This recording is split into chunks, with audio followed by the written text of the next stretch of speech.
Now, Basho, the haiku poet, was deeply influenced by Zen Buddhism along with the Chinese philosophy of Taoism. He spent the majority of his life searching for enlightenment, living out the philosophy of Buddhism, searching for the deeper truth of reality, what he called the way of poetry. Later in his life, he wrote, "What is important is to keep our mind high in the world of true understanding, and returning to the world of our daily experience to seek therein the truth of beauty. No matter what we may be doing at a given moment, we must not forget that it has a bearing upon our everlasting self, which is poetry." In this quote, we see Basho's belief in a deeper truth to normal everyday reality. He lived the life of a recluse, and he spent years of internal agony where he would sit meditating all by himself, and it was during these years that he practiced Zen meditation under the guidance of a Buddhist priest. But eventually he got to the point where the only thing left after years of meditation and practice, the only thing left to cast away was his own self.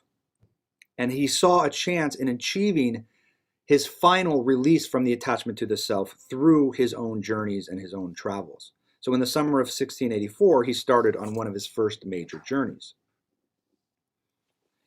Now, Robert Aiken, a scholar of Basho's poetry, argues that his poetry could and should be read within and from the standpoint of Zen, and that Basho's poetry is a reflection of his practicing the arts of Zen, the arts of the Tao, following what he himself called during his lifetime the way of poetry. Through disciplined meditative practice, the mind can become an empty mirror of the universe and the self. The mind can be trained as a vessel of insight and everlasting truth. With practice and experience, in other words, the mind can be recognized for the empty mirror that it is, a vessel for being, the universe to speak itself, for things in their essence to finally find expression in words and actions.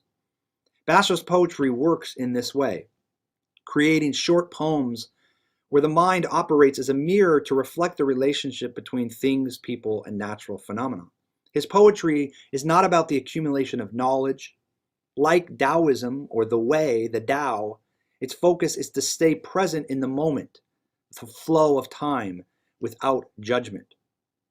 In the West, we might describe this as being in the flow, being in the present, never allowing your mind to step out of that moment.